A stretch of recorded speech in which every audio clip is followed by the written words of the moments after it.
oyo komanda yakulira ekikwekweto ekyatukwata batwatakinga eruuka ne bakuba amasasi mangi nnyo byalabwa ku TV ne ku mitimbagano egy'enjawulo. Ba bodyguards bannange twali nabo ne babakuba pepper spray mu maaso. Bona ba Edi Mutwe, ba Achirewo, ba Batawa, ba Giant, bona ne bakuba pepper spray.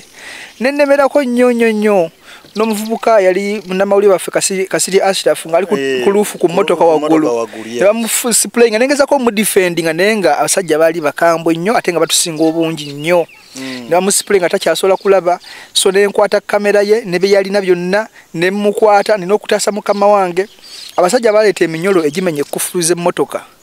Bagufumita mu kkufulu bagenda ekisumuuzo bamenye bajje mu president. Ne tubajja ku ssere saa 8 ogw'ekiro. Security operative nga bava Kampala bali mu drone. Ne bajja ku ssero ku saa 8 ogw'ekiro nga bagala kulaba Kyagulanyi. Ku saa 8 ogw'ekiro eggwanga lyonna nga gwaka. Naye nga tuwulira ebweru ebibwatuka abantu beekalakasa tuwulira ebibwatuka tumanyi kiri bwe tugenda ofuluma ng'oluguudo lwonna vu. Awo nno government bwe yattira abantu abasukka mu 10 yakuba amasasi. Apoliisi abo bali mu jati bali batukuuma. Ate bonna ne babatuleetera mu kkomera batusanza mu kkomera. Nga basibera ntwambala laba ekiteeteeyi kya yero ekyo. Ne tubabuuza ate bafande kiki. Abaana bano abali mu struggle bayita mu bintu bingi. Olunaku olwaleero nkuleetedde Commander Adam nga y'omu ku abo aba security ya His Excellence Robert Kyagulanyi Ssentamu akunnyonnyola ennaku n'ebyo bye bagenda mu maaso n'okubeera nga bayitamu naddala nga bali mu kkomera nga basibiddwa ekitalya okwali ne President Kyagulanyi yennyini nga bagenze mu maaso n'okubeera nga bamukwata. Njagala okujjukiza ntambula ne Sheikh Ashraf Dembe musomi waddu amukubireko okusimu ensembe y'okumi awo nno ku screen yajagenda maaso n'okubeera nga akolako. Bw'okebere wali eri mu icon yange waggulu awo n'olaba bayo yange mulimu ennamba yange ojja kunkubirako gwalina bizinensi ey'okulanga ate tukwasaganya ensonga nzikiriza wano wennyini we tuba tutandikira emboozi eno olunaku olwaleero.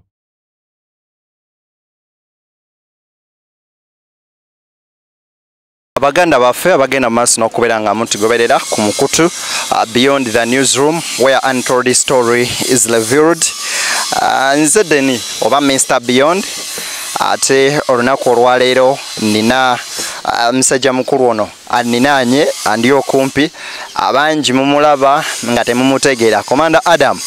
tano wa principal tugenda maaso n'okubeera nga twogera ku nsonga ezimu ezigenda maaso n'okubeera nga zitambula mu ggwanga Uganda kwoteeka ne lifestyle ye ng'omuntu kuba Commander Adam abadde ambizeeko emyezi nga nga tetulabagana.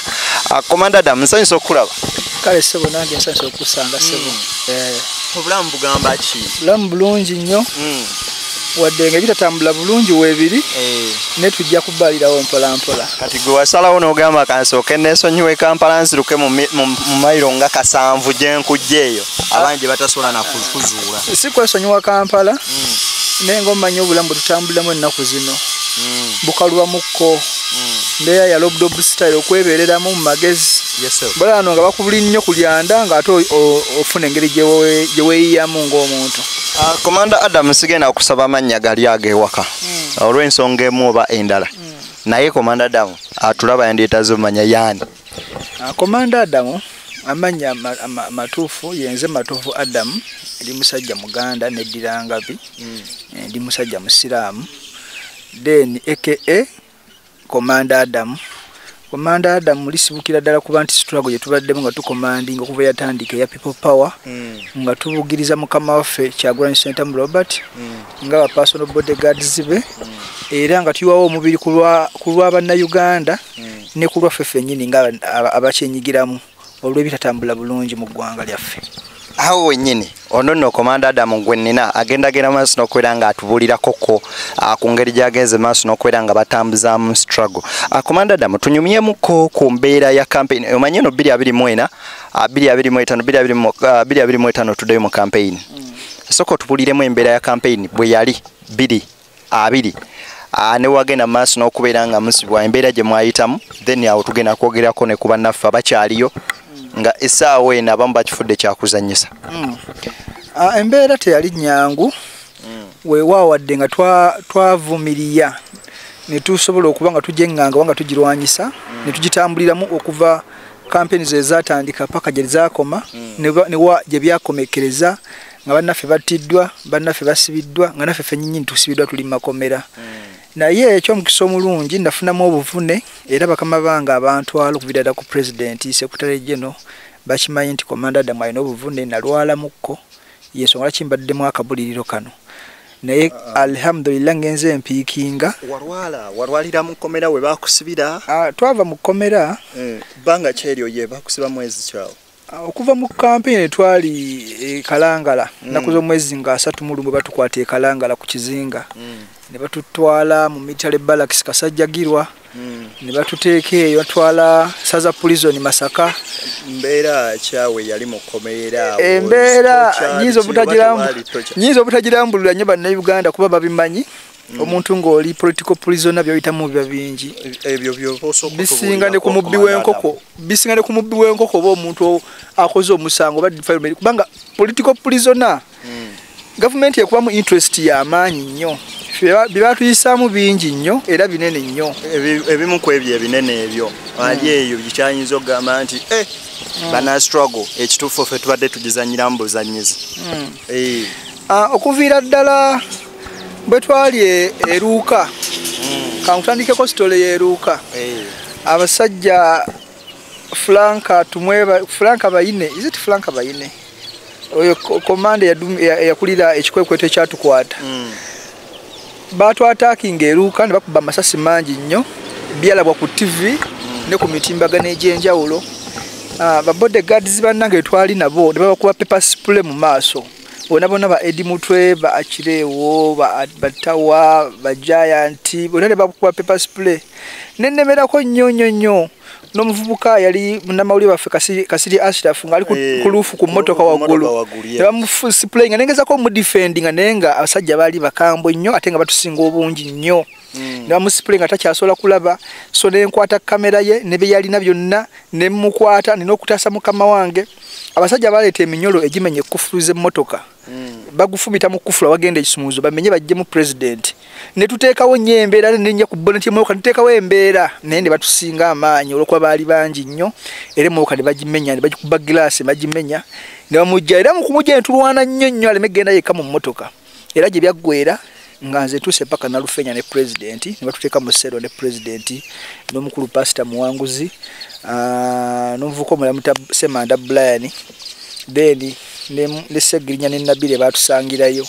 so akaseera ko kaali kazibu nnyo nnyini ddala kubanga twamala ebbanga mu ssero nga tetuna kyakulya na kimu kye tulidde twavudde ku kampeni ng'enjala etuluma twali tutambudde kilometers ez'enjawulo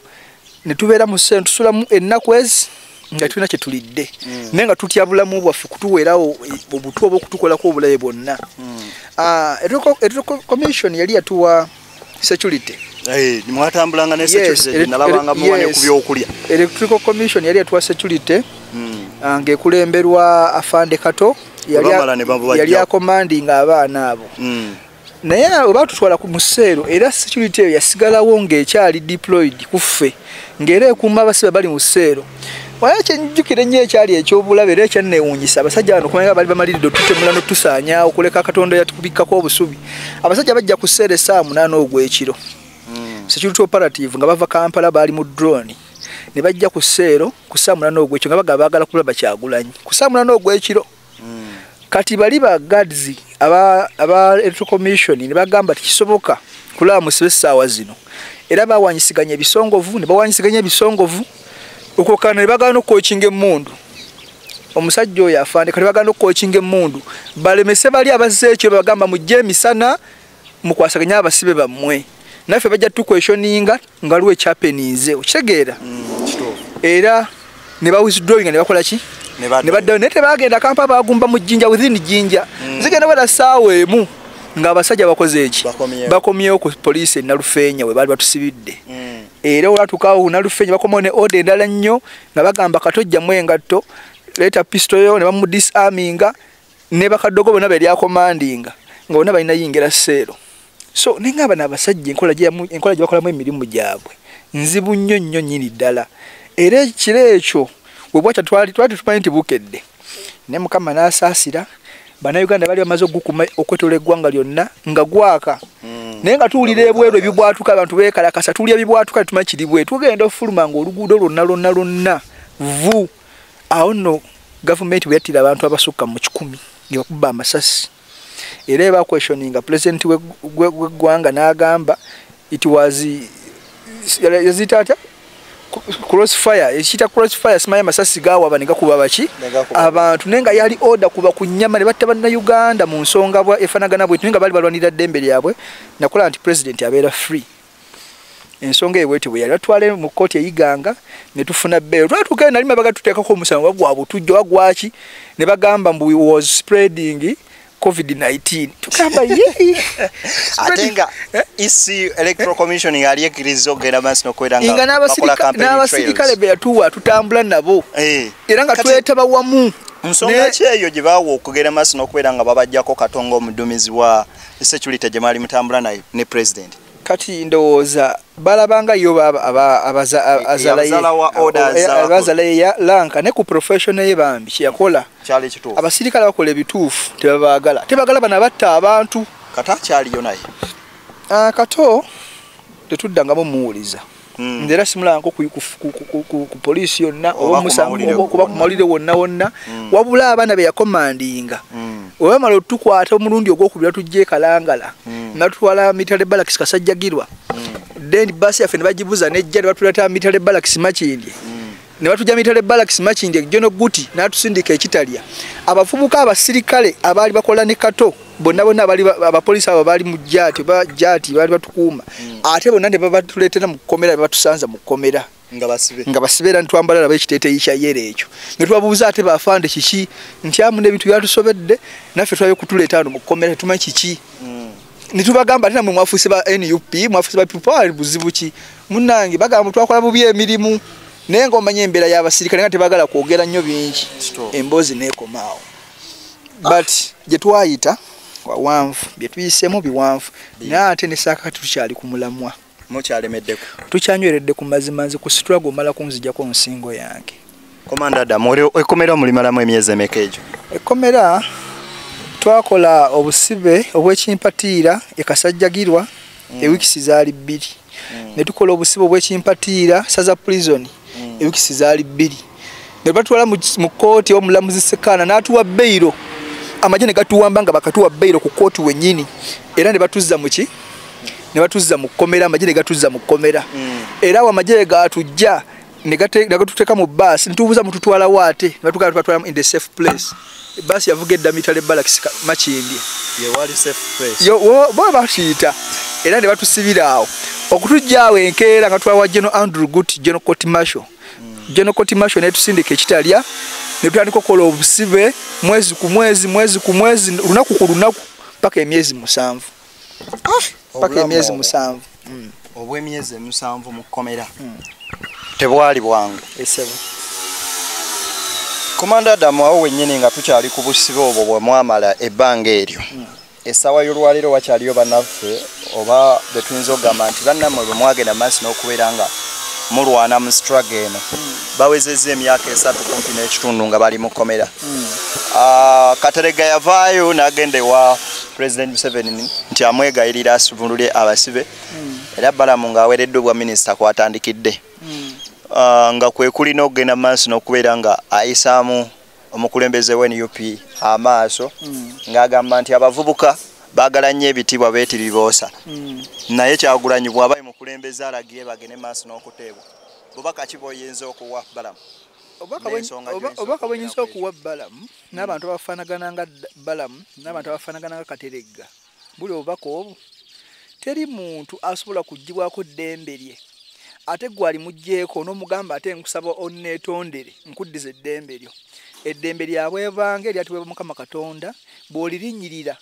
gwaba n'omusango abasajja kati ensonyi zibakutte bano nyenge gye bataamu abaana abo tebagiraba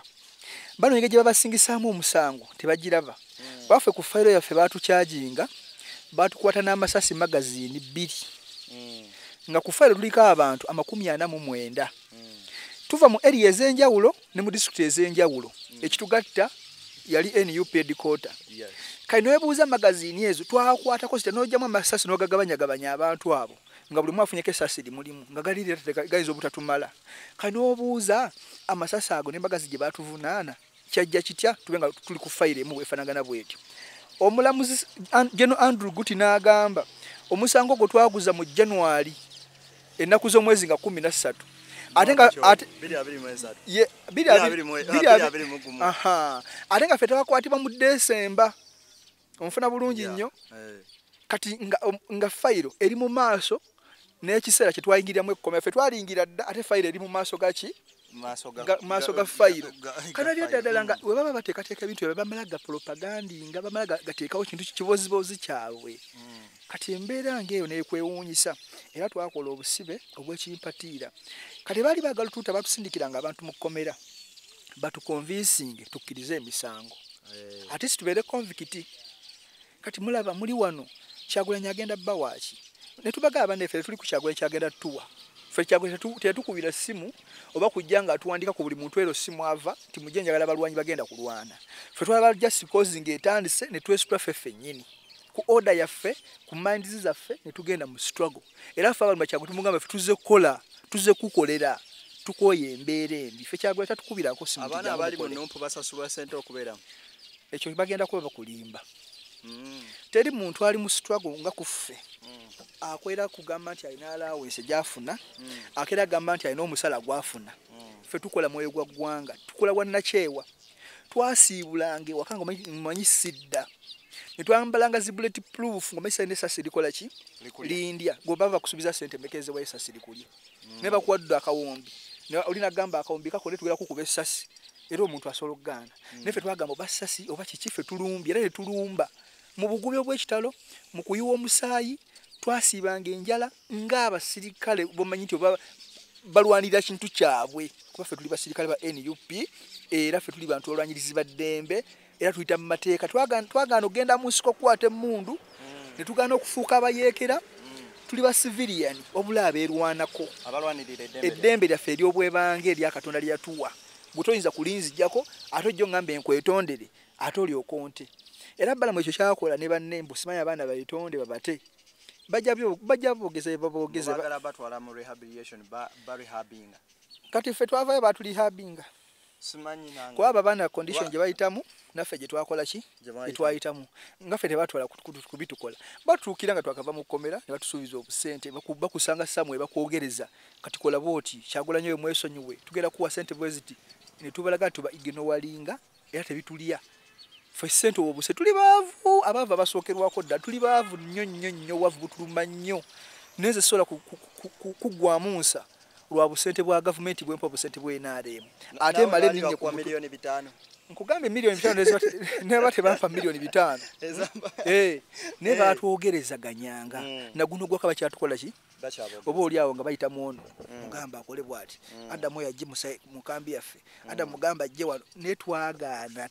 twagaana Commander Adamu what's way forward kati nga tugenda mu maaso n'okubeera nga tugenda mu campaign ekiddako tulinda commander waffe in chief His Excellency Robert Kyagulanyi Ssentamu Robert kyatugamba kyetukola ki kyetukola era kasita blowing whistle n'agamba nti mwena mbaagala wano tugenda kwa tugattako bugasi nzonda wano ninganga awumuddemu nate je nkomye umulamu kwe kukyajinga era ngenda kuddayo ku office next week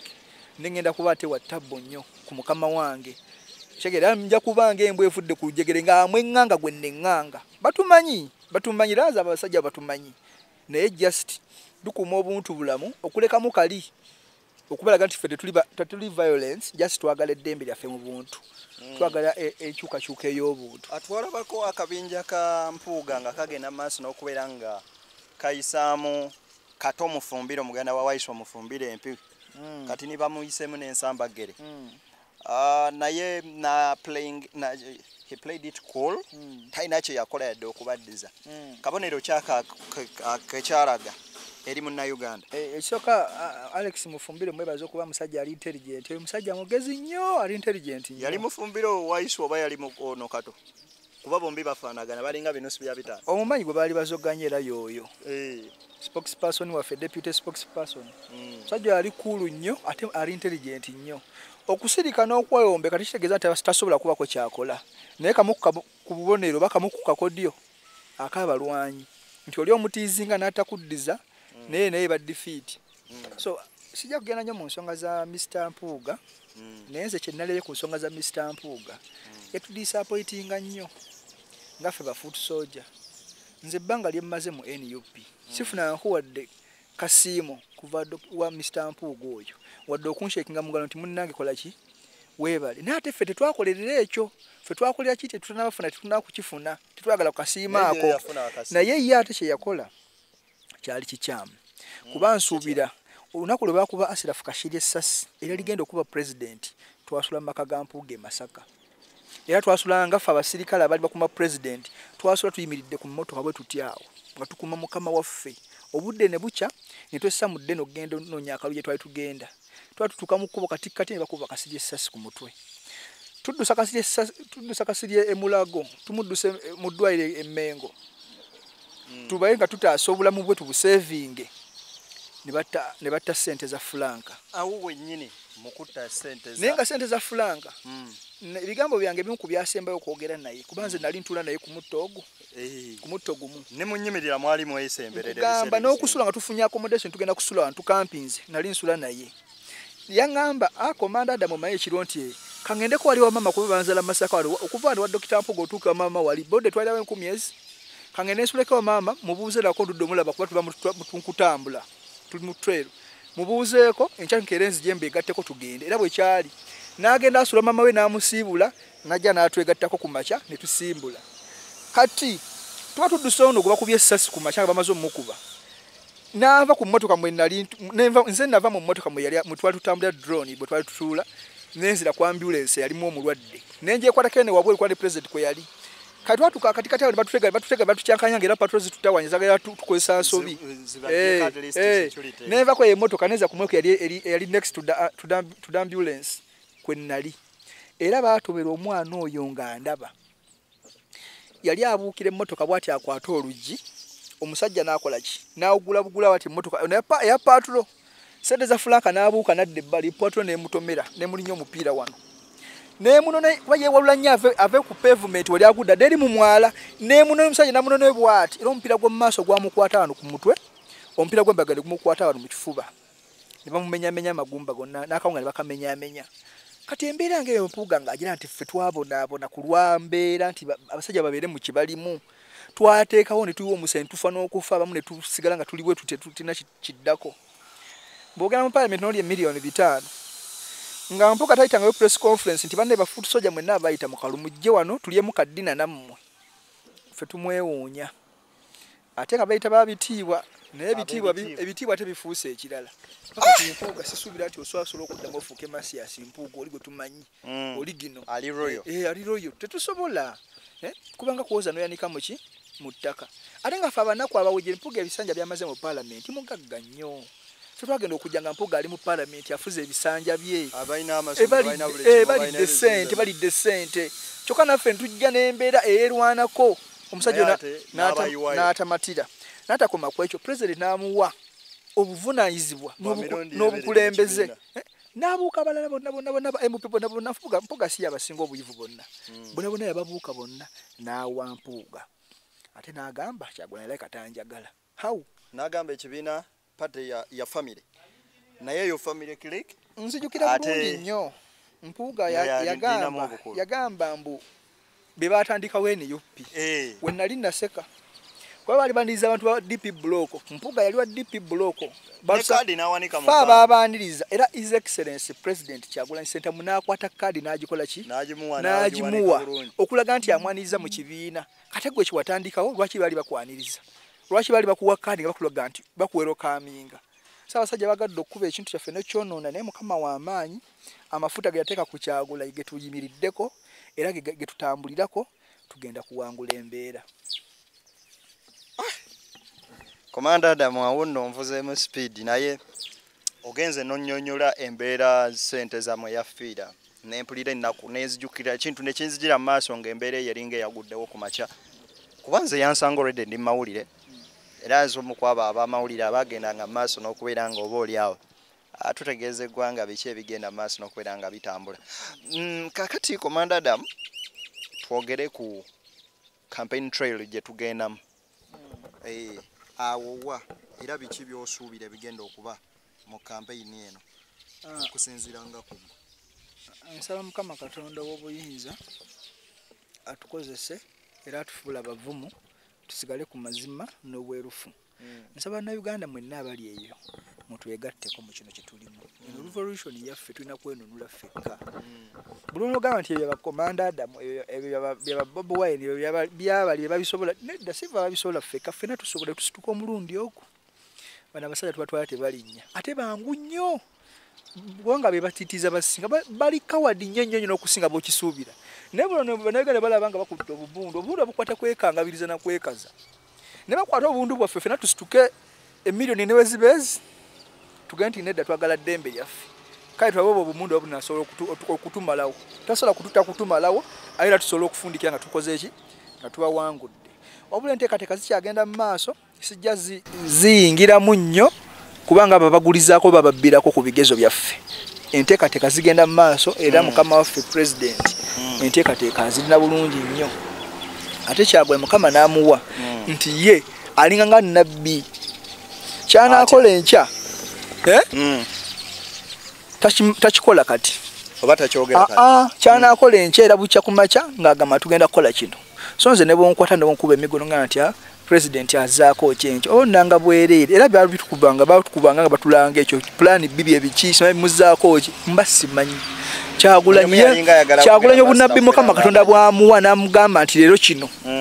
n'obakwata balubongo n'obakuba empi n'obakwata banubyali n'obakuba empi tebamanyi Kyagulanyi. Wabula gwe oyagala kumanya Kyagulanyi genda omuggyemu obwongo bwe bujja okufuna ekiri mu Kyagulanyi. So Komanda Adamu osinziira kwa Bedi Bwanika Nuupu baagiwamba eri mu mikono gya Museveni. Kale basobola okuwamba Nuupu ba Bedi Bwanika nga balowooza naye tebasobola kuwamba people power. Baffe tuli ba people power original. Enjawulo eriwa wakati wa Nuupu ne people power? Enjawulo wakati wa Nuupu ne people power. No, people power maanyi g'abantu agegattira awamu ne gayisawo eddoboozi lyago. Regardless of what kibiina ki. Kakati ate Nuupu kibiina ekitukozesa amateeka okuyisa ebigendererwa bya people power. People power ekozesa National Unity Platform okuyisaawo legal kwegamba amateeka gabenga gatambulira mu buufu obwa democracy. Naate people power yeffe ekisinde ekirina embeera egamba tukooye okunyigirizibwa. Kabinene ne babituwa tebagala tujjako okukola okunyigirizibwa tebagala tukole bye twagala era tugala siga tunyigirizibwa ate nga tulwanirira ekyo kitwagala. Bwekyo kifaanana sebo. Eyo yenjawulo eri wakati wa Nuupu ne people power. Bitambula era Bedi Bwanika yennyini agamba nti Nuupu ekisiyaga ekiri ku kitebe kikutte wansi ne waggulu. Bituufu gye biri. Wabula Mukama Katonda ono akozesezza nnyo abasumba abo. Wuliriza Bedi Bwanika mu Galatiya mulamba mu Naddiini. Omugalatiya Bayibuli egamba nti tulibalabira ku ki? Ku bikolwa byabwe. Ekozesezza nnyo abannaddiini abo nga babiri basatu bemmanyi mu ggwanga wano. Nze bannaddiini aboogera n'empulira n'empunziko omutwe gwe ndiŋŋamba ensi eragawa nina babiri. Nina Bujingo nina na Bedi Bwanika. Oli musumba abalokole oli mu Galatiya mulamba. Naye kati omugalatiya ddala kubanga oyogera bw'oti Bedi Bwanika nga Nuupu yakusanga ogudde ng'oli ffe atona wadde kooli walina ekibiina kyo nga tekisobola wadde okuwangula obwero si wano ku kyalo. Ozze weesimba okuwa president naye nga tolina wadde otuuka nti wano ne tujja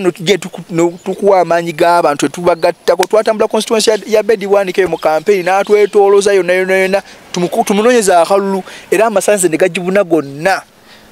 Onfuna bulungi nnyo Bedi Bwanika n'ajja mu parliament. Ani yali amanya Bedi Bwanika? Ani yali amanya Bedi Bwanika? Naye ffe tugamba ekintu kimu, ffe tubakwasiza Katonda nannyini nsi eno ate nannyini kitonde kyonna ekiri ku dduniya. Mwenna Katonda yabavunaanyizibwako weewaawo naffe naye ajja kuba mu amazima era asala amazima. Bedi Bwanika wadde akatakuluze bwe kati kasobola kukola ku people power oba kweniyo. Okugenda kwa Bedi Bwanika tekulina kyekukosa Nuupu nga ekibiina. Kutuyamba buyambi kuba gye emisoto egibadde giriira mu ffe. Nafunye gundi yegamba nti principal yali yabamanya dda akabinja kaabwe emyaka nga 2 emabega. What I know from that man ali so intelligent. Nze Katonda mugamba Mukama bompa amagezi ga Kyagulanyi nange nemba nga ngalina ebirala ne bw'obinyima. Kwayo omuntu akutunuulira n'akusikaninga bw'oti ng'oyogera bw'oti era ye oba oyogera naye bw'oti ne bw'oba omulimba yakutuulira bw'oti ye yakutegedde dda kati ono nannimba noba weekwenyakwenya yaba akutegedde abasajja bulijjo abamanyi naye ng'asirise anoonya tayimingi aba anoonya ye principal omusajja mugezi era amagezi ago sa Mukama Katonda agasharingireko n'abaana be bonna ne famire yonna naffe abatambula naye Mukama atusaba atwawulizeeko tule bagezi nga principal Commander Adam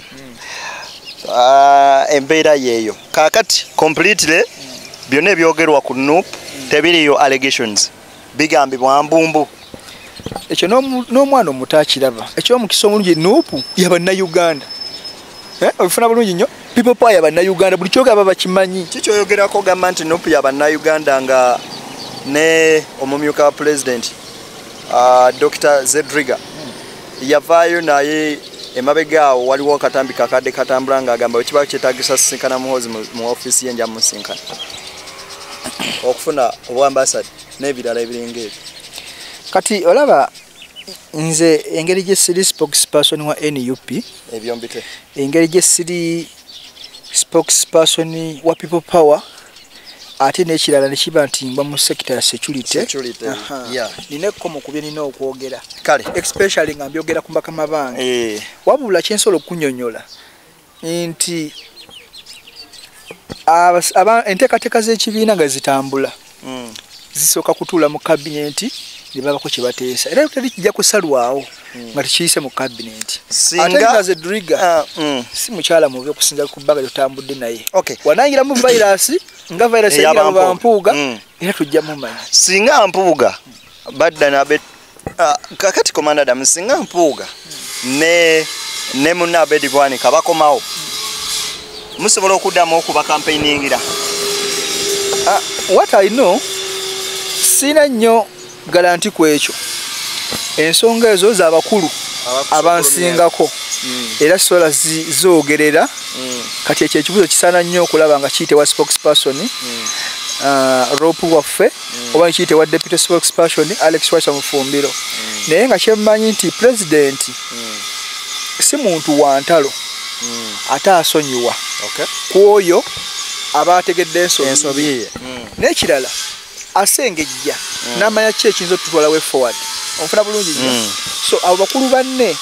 baba beesootinze ne beetereza era so to briefing naga bannange bano era ze bakoze n'enzino tuzitadde mu kasero era beetondedde Bannayuganda kuba kyekintu kyasaba mpuuga kwetonda yamugamba zaayo ssente ate omukulembeze ali mwensa lekulira then weetondere public oba Bannayuganda nze nga nze Kyagulanyi sikulinako obuyinza bukugaana kwetonda kuba ensobi zikolwa abantu era ne zigonjola baki omusajja n'akola resistance nesaka kati akyakoze eki akyawalira kati fe tumutadde kaaga abiri tugenda kati mu campaign Commander Adam oddayo ku kitebe si kyakudda ku kitebe already ndi ku kitebe ate ffe campaign yaffe tugikolera ku kitebe tugikolera mu field kubanga since now ne kati wano wendi right now ndi wano Kyankwanzi wonsanze kuba gye mbadde nkwasaganya emirimu gyange gino emitonotono then wemala ogikwasaganya nzireyo ate n'obulwadde badde buntawanya naye kati mpulira ndi fit natandise okukola training buto okuŋŋerako mu gym nenziramu ne stretching ku muscles so nze Mukama wange angambira nti kati enkya wano weewo ndaba webagambira nti enkya wano era weewo ndaba tuli redde more than redde ate tuli banyiivu nnyo ate tuli bakoowu nnyo so ffe tuli redde ku kyonna ekidda ku ne bagamba nkya kale ne bagamba nti kati lubalukewo kati ffe nga tuzambala kale oyo nno Commander Adam bwati bategeeza Commander Adam tusibule abadde batulaba ne Bannayuganda baweeyo obubaka mu bigambo nga bisatu yes abadde batulaba mbasibula nga mbategeeza nti tuli bagumu ate tukyanyweredde ku mazima ate tukyali bavumu n'okusinga bwe mutulaba wabula omuntu okusirika si butamanya endiga ekoteka omutwe bweti tesobola bulwa nte gyezikoze eki gyeziraze ate bano abasajja betulimu tulina bavuga lobdob style ogwo nawe tulawo nobanga atamuliiko naye nga ate omubala kigere ku kiki ku kigere so tubasuubiza temugwamu maanyi sitwage egenda mu maaso temukkiriza kugulirirwa n'obwo busente obutonotono aba NRM bwe bagaba obwo busente sente obwo ogenda kutunda omwoyo gwo naye obe nga weetunze ne famire yo n'abaana bo ne future generation eriddako kuba ne bakuwa miliyoni 10 tekitegeeza nti komite yeeteeredde muwangalira amazzi ogafunye eddagala lirimu amalwaliro galimu eddagala enguudo ziteeredde obuli bw'enguzi obukenezi obubbi bwa gavumenti obubbe buli mu gavumenti obufumbekedde mu bitongole bya gavumenti ndibuba buweddewo byonna bisigala weebiri wabula gwe bayikusiza ng'omuntu so ekyalwadde kituyamba kukola kintu kya ggwanga lyonna buli muntu abeere ng'afunamu mbaagala nnyo yenze Komanda Adamu bodyguard wa president so mukama wange wooligwa wendigwa oba wendigwa wooligwa kuba nze nsooka okugwa nakikugamba nze Komanda Adamu ng'omujjwa wengwa then naawe olyoka ogwe otherwise tusaba mukama atukuume buli kimu kitambule bulungi tuwangule struggle tulina otuuka entebe mu ntebe lazima obaddi tulina otuuka inshallah kale oyo nno Komanda Adam nze mbaddewo Mr Beyond ku Beyond the Newsroom gwagenda maaso n'okubeera nga otugoberera ensonga no tuzikwata ne tuzitambuliza ddala okusukkuluma awo w'oyinza okugamba nti abalala we bazirabira oba we bazireka kale tujja kuddamu tubeere nga tusinkana akuuma atakuumira mpeera Komanda Adam amin amin